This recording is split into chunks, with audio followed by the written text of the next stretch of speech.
Hello! I am not dead. Yet.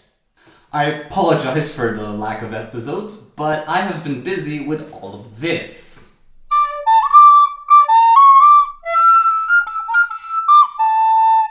Yeah, it's been a hell of a year. Probably one of the biggest things from that list is the fact that I've built a new gaming PC to replace my poor, unkillable laptop. Behold, in all its cursedness. Now, if you don't know much about Silicon Graphics, that's fine. They're kind of weird computers. But they're very much connected to the history of N64 development, because Silicon Graphics Indies in particular had N64 development boards so that people could essentially test without the hardware. Now, don't you worry, I didn't gut an original SGI for this. This blue outer shell here is completely unmodified, while the metal chassis here is completely custom made. And as you can see, all the beautiful hardware inside.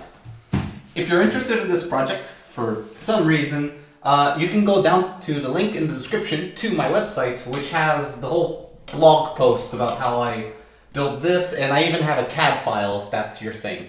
Another neat thing I got my hands on is an NTSC HDMI modded N64. Huge thanks to Command Tab, by the way, for installing the mod.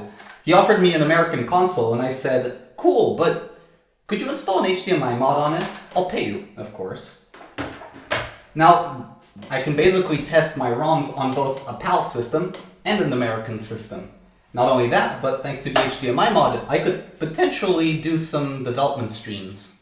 Anyway, ramblings aside, let's actually delve into the topic of today's episode. Strap yourselves in because it is going to be a dense one.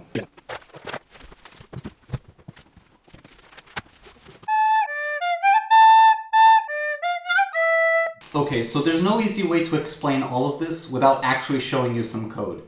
If you've never programmed before, worry not, we're going to go through it very slowly and with some verbose examples. So let's dig in. Code tends to be a linear sequence of instructions for the computer to follow. The starting function in the computer program is typically referred to as the main. For example, consider this very basic code. The computer will start by creating a variable x and assign it a value of 3. Then it will initialize a second variable y with the value of x, which is 3, and add 2 to it, meaning y will store the value 5. Afterwards, we pass the value of y to a function called doMath, which will cause the program to jump down here. Here, it will multiply the value of a, which was 5, by 5, storing the value 25 inside b. Afterwards, this function will print 25 to the screen. Once it does that, it goes back to where it left off last time and print the word done. The important thing to highlight here is that the code ran in a very specific order. It cannot jump around and do whatever it wants. It has to do so in the order it's given. Now consider a video game. Games are quite complex, but let's assume for the sake of simplicity that a game loop looks a little something like this. This kinda sucks for a video game. Remember, the code has to run in the order it's given. This means that if for some reason the update characters function decides to take a little bit longer than usual, that means that the level rendering will fall behind, resulting in lag, and worst of all, the audio will also be behind, which will result in audio pops. If we have multiple CPUs, we could easily solve this by having each CPU run the different functions by themselves. But that obviously isn't a very cost-effective solution, and worse is that the N64 only has one CPU. Computer scientists instead came up with a solution called threads. The idea is that we split the program into parts, which are called threads, and then have a manager that decides which one will run and when. An example of a possible management system is called a round-robin scheduler. The idea behind this is that threads are organized in a queue, and each thread will be given X amount of time to do its thing. When time runs out, the scheduler pauses the thread, moves it back to the end of the queue, and then the next thread in line is allowed to execute. When it's that thread's turn again, it will resume from where it left off until its time runs out again. You can even add a bit more complexity to this by assigning threads priorities, allowing them to skip ahead in line if what they need to process is more important. In case you're curious how exactly a program can control the execution order, it's because the hardware itself provides a mechanism called interrupts, which interrupt the current executing code to forcefully execute other code. This would be something that you would set up at the start of your program. The N64 doesn't use round-robin scheduling. Instead, it uses what is known as preemptive scheduling. The idea behind this is that instead of having a manager that decides when a thread will stop running, each thread chooses when it wants to pause. So you're probably wondering, how is that any better? If the update characters thread is still too slow to pause itself, won't it also cause the other functions to fall behind? The answer is yeah, it will. However, interrupts are still very much a thing. The N64 provides quite a few of them. Notably, it will interrupt when the TV wants more audio to play and more graphics to display. The last thing I want to mention is that threads are actually allowed to communicate with each other. On the N64, this is done using messages. Essentially, each thread has a mailbox, and when a thread wants to communicate something with another thread, it will send a message which will end up in the other thread's mailbox. Threads, when checking their mailbox, can pause if it's empty. Similarly, when a thread sends a message to another thread, it can pause itself if the thread which is receiving the message is higher priority than itself. Okay, so with all of that explaining out of the way, let's actually talk about our game. When we last left off, our code looked a little something like this. The first change I made was tweaking the code to be in a loop, and then I added a variable called col, which is short for color. Each time this loop runs, the value of col is incremented, meaning our frame buffer starts pitch black and then slowly turns white. I split this off into two different threads, one which is the update thread, and one which is the graphics thread. The graphics thread starts by checking its mailbox, but because it's empty, it yields to the next thread, which in our case is the update thread. The update thread starts with the col variable at 0, and it sends a message to the render thread. The render thread, since it's higher priority, will pause the update thread, read the message, and then wipe the frame buffer with the color it was given. It will then check the mailbox again, and pause because it's empty. The update thread will resume where it left off, increment the value of color, and restart its loop. And here's that code in action. As usual, you can download it from the link in the description.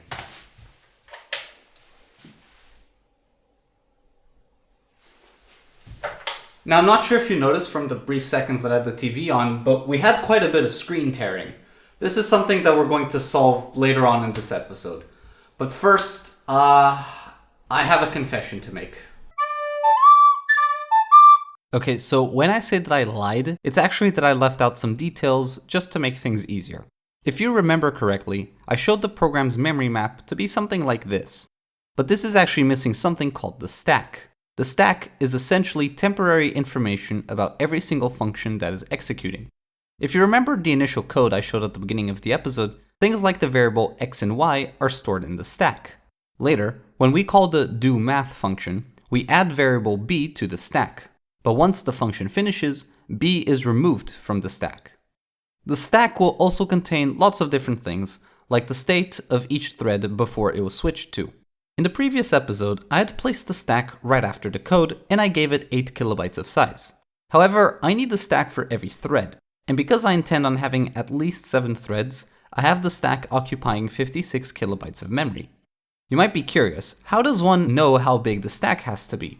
The answer is that it's not really possible to know beforehand. If you don't want to waste any memory whatsoever, what you can do to figure out the max size is you fill that space of memory with some known pattern. Then, you let the program execute for a bit, which will cause it to overwrite memory as it gets used up.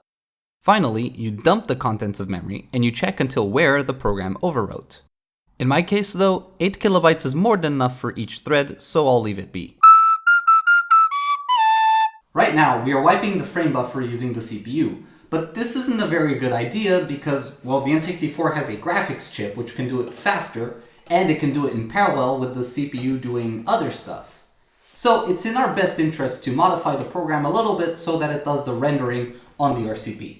The RCP is a bit of a weird beast. For starters, the RCP is split into 3 main components: the reality signal processor, the reality display processor, and some I/O interfaces. We're going to be focusing on the RSP and RDP for the most part. The RSP is a vector processor, meaning it is especially designed to crunch lots of numbers really quickly, while the RDP is in charge of actually rendering stuff to the frame buffer.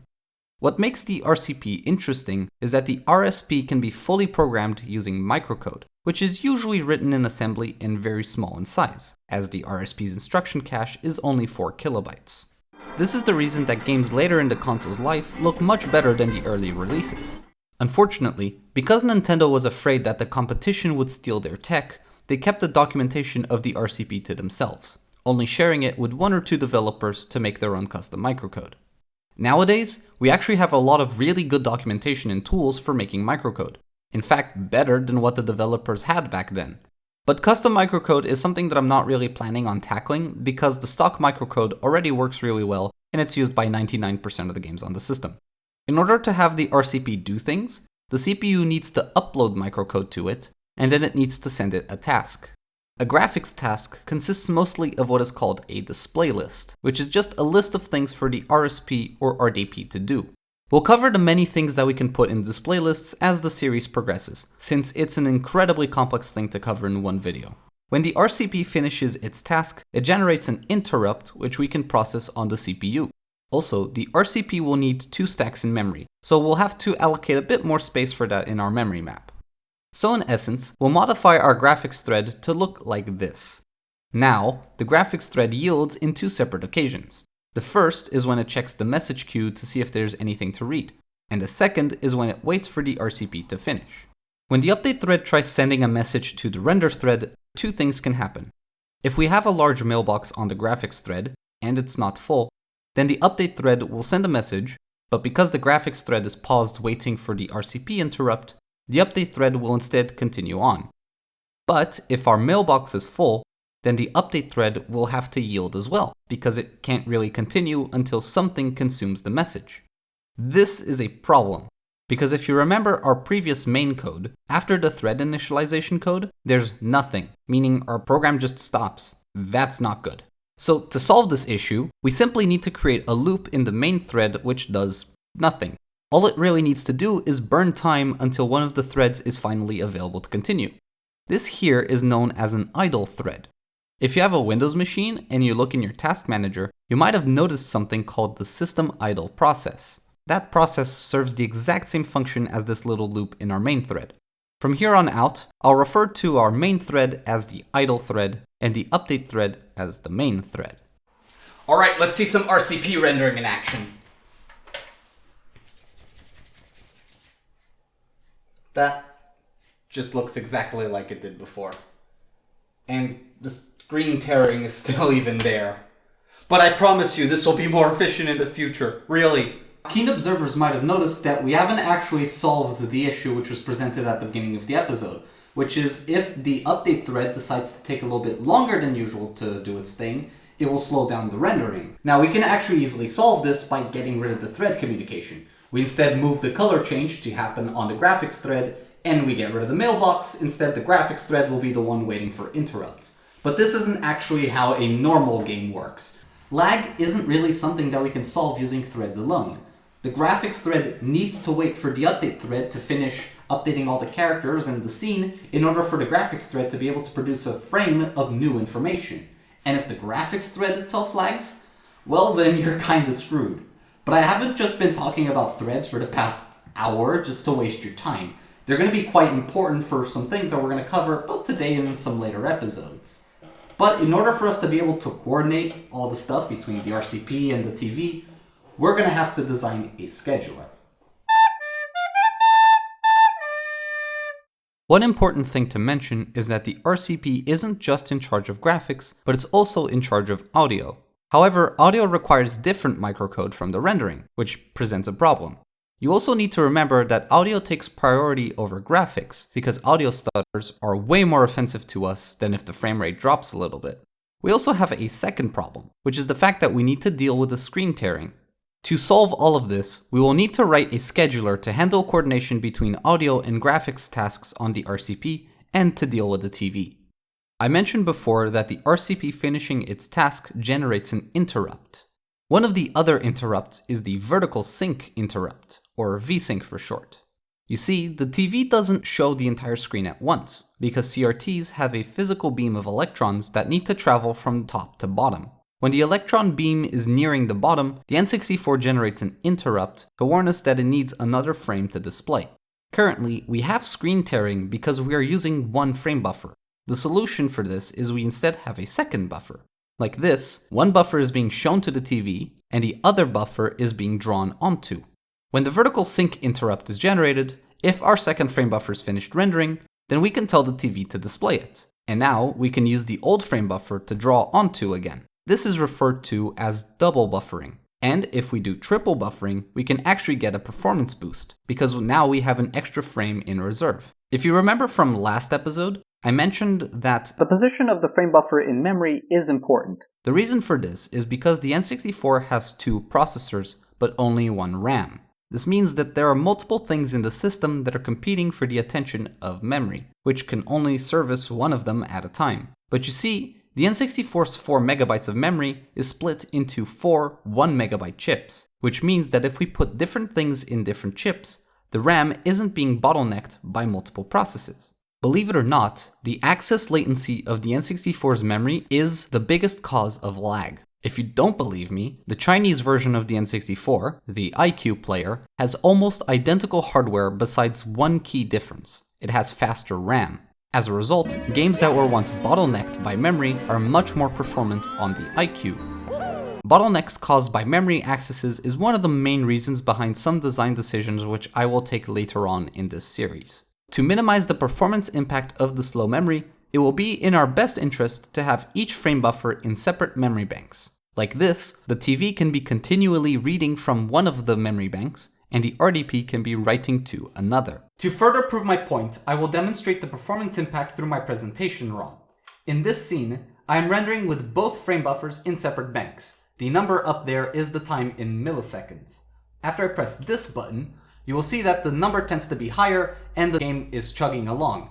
The reason for this is that in this scene, the frame buffers are both in the same memory bank. Getting back to the scheduler, I created a thread just for it, as the scheduler will need to process some interrupts. Without getting into the super nitty-gritty, the game currently behaves like this. First, the main thread requests a scene render. The graphics thread will search for an available frame buffer, but if none exists, then it drops the render request. If the frame buffer it wants to draw onto is currently in use by the video interface, which is the TV, then it must wait until it's available. The graphics thread generates a display list and sends the task to the RDP. It then waits for the completion signal. Once the completion signal arrives, the graphics thread will queue up the completed frame buffer unless a frame buffer swap is not meant to happen yet. For instance, I might want to later on have multiple tasks that render onto the same frame buffer. If that's the case, then the loop restarts, but we can skip to this line as we already have one. Finally, when the loop ends, it just waits for another render request. Meanwhile, the scheduler will receive a vsync event from the VI. It will attempt to remove a frame buffer from the queue of finished frame buffers. If none exists, then it'll have to wait for another vsync event, which means that there will be a frame of lag. Afterwards, it swaps the current frame buffer in the VI, and when the loop ends, the scheduler will wait for another notification. Later on, when we need to deal with audio, we'll have to make some adjustments to the scheduler. But for now, this will work fine. And here's what we've been building up to this entire episode. As usual, code in the description, blah blah. Look at that pristine frame. Not a bit of screen tearing, it's beautiful.